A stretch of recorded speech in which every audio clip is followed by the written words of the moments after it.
it's Marky. Let's talk about this VIUTIL long maxi dress I got. And when I say long, I mean super long. It does go all the way down to the floor on me. I guess I'm only 5'3", so if you're taller, it might not get straight down to the floor. You might have a little bit of ankle showing, which is still really cute in my opinion.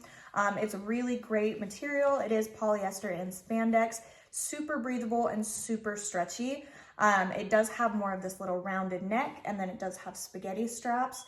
It is so perfect for summer. It's more of one of those slip dresses, so it is gonna hug your curves really tightly, and it's just a really simple look.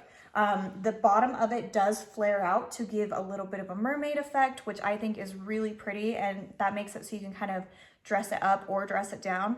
I love to wear it on date nights when I'm going to dinner, and then I'll dress it up a little bit, or if I'm just doing something outside during the summer and I just want to wear some cute sandals or some cute sneakers with it.